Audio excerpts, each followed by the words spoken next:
Magandang araw mga kaibigan. Bigyan natin ng reaction opinion itong Facebook Reel posted by Citizen Watch Patrol.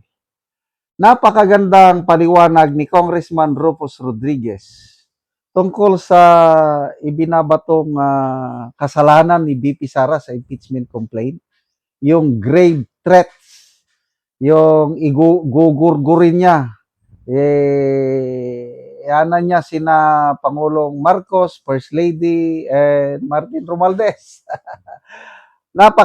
Napakasimpleng paliwanag, madaling maintindihan. Ngayon ko lang naintindihan ito. Kaibahan ng conditional threat and threat with a condition. Madam Chair, you must distinguish. Para bang nilelekturan ni Congressman Rufus Rodriguez si Madam Chair Loistro. Pareha silang abogado. Kaya lang, ibang klaseng pagka-abogado ni Congressman Rufus Rodriguez dahil law dean sa isang college. San Sebastian College ba? Yeah. Etong si Luistro, I don't know kung anong klaseng abogado siya. Oh, Madam Chair, makinig ka. Conditional threat, malaking kaibahan sa threat with a condition. Already as a person to take revenge, and that if I get killed, patayin mo si BBM, Lisa Raneta, at si Martin Romualdez. No joke. Now, we have to distinguish, Madam Chair, between conditional threat and threat with a condition. This is defined by the Supreme Court. Yan. What is a conditional threat and what is threat with a condition? Example of a second one. Threat with a condition. I will kill you if you give me 1 million pesos. That is a threat with a condition. That's there's still liability. Yeah. However, conditional threat, like I'll kill you if I am killed, that is a threat from the grave. Yeah. So-called. Madam Chair, even the late presidential legal advisor, the late Juan Ponce Enrile, I saw him in an interview. He said there's no crime because it is conditional. The entire, statement about killing somebody only arises if you are dead. And both of them are very much alive. So now, already as a person to take revenge, and that if I get killed, Inulit ko lang, ulitin natin. patayin mo si BBM, Lisa Raneta, at si Martin Romualdez. No joke. Now, we have to distinguish, Madam Chair, between conditional threat and threat with a condition. This is defined by the Supreme Court. What is a conditional threat and what is threat with a condition? Example of a second one. Threat with a condition. I will kill you if you give me 1 million pesos. That is a threat with a condition. That's there's still liability. How? Yan. Pwedeng maparusahan pag ganon, yung threat with a condition. Igurgur kita pag hindi mo ginawa ito. Yan. Threat with a condition. Liable. Kay BP Sara, iba. Dahil conditional threat. Mangyari mo na ito bago mangyari yung sinasabi niya. Kung mamatay ako. Yun. Hindi naman siya namatay. Ibig sabihin, walang mangyari. Ever. Conditional threat, like I'll kill you if I am killed. That is a threat from the grave, so-called. Even, Madam Chair, even the late presidential legal advisor, the late Juan Ponce Enrile, I saw him in an interview.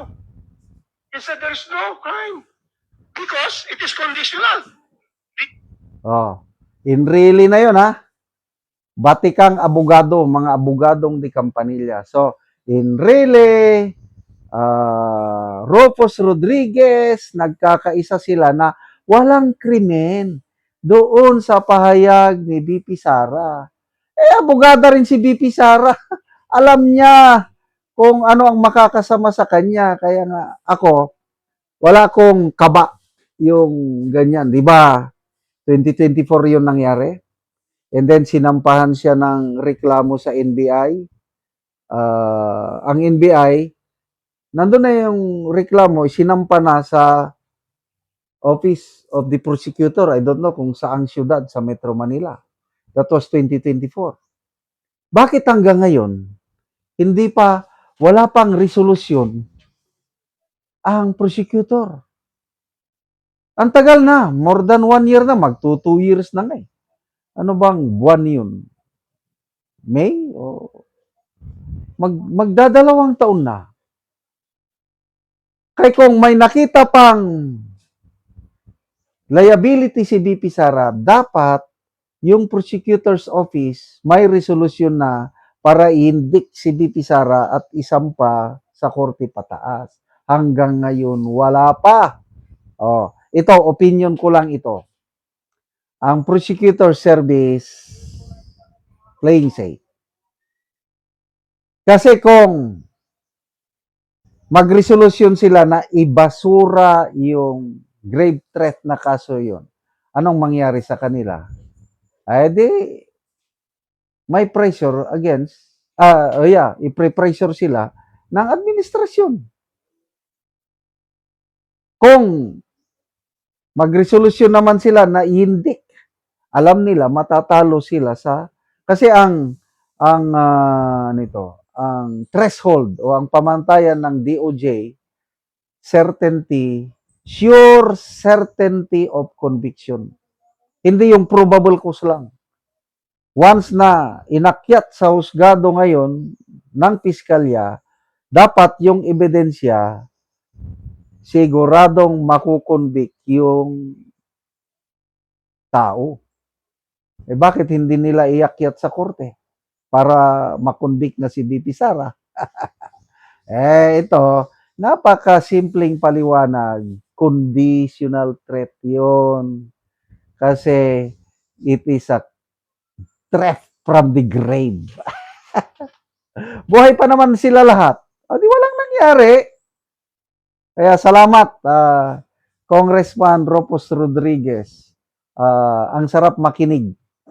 Kung siya ang professor ko, example, law student ako, nako, madali akong matuto pag ganyan ang professor na nagtuturo tungkol sa batas. So, good luck, Congressman Luistro. Sana may natutunan kayo sa isang batikang college law dean ito. At BP Sara, nako, panalong-panalo, masayang-masaya. Talagang mananalo yan sa kanyang impeachment pagdating sa Senado. Salamat mga kaibigan sa inyong pagsubaybay sa channel na ito. Nakakatulong kayo ng malaki sa tribong Talandig ng Bukidnon dahil ang income natin sa channel na ito is pantulong po sa tribo. Namimigay tayo ng libreng yero at pako para makapagpatayo sila ng mas maayos na tirahan. Panoorin nyo ang video na ito. Ano yung natagaan na mo gero? Mga atop ni siya karon. Ang ipatindog nga balay. So mo na ni ang iyang atopan.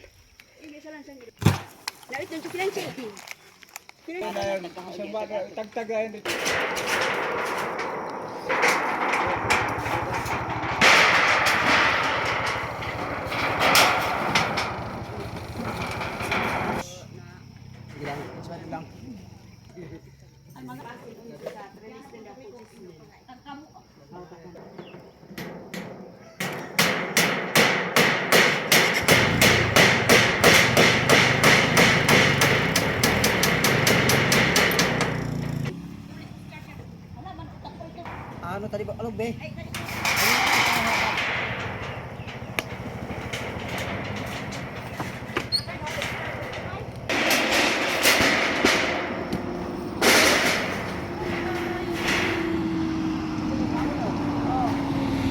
Jista man yan sin. Sumbakan ko ko. Magsambakan dahil ko.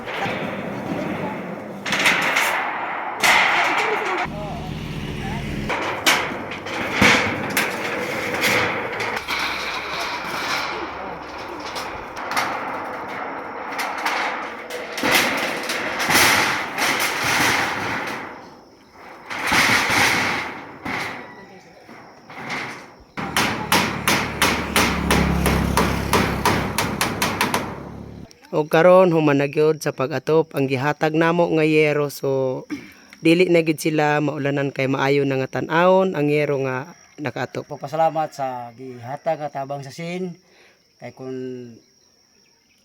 pagpalit lang sa atop lisod jud kay ang among paningkamot tama na gid sa kaon na biya kana atong mga eskwela. Nadako gid akong pasalamat sa Ginoo nga naagi hinabang nga nakaabot nga tabang nga pinagi sa pagtabang sa usa ka tawo sa atop nga kuan kini ang gihatag sa moa. Ginoo nga labtan mi sa tabang kay wala man kita lain pasalamatan og naapay ta sa kalibutan kay ang kitang tawo wa man kita mahibok wa gid ang Ginoo. So salamat kaayo.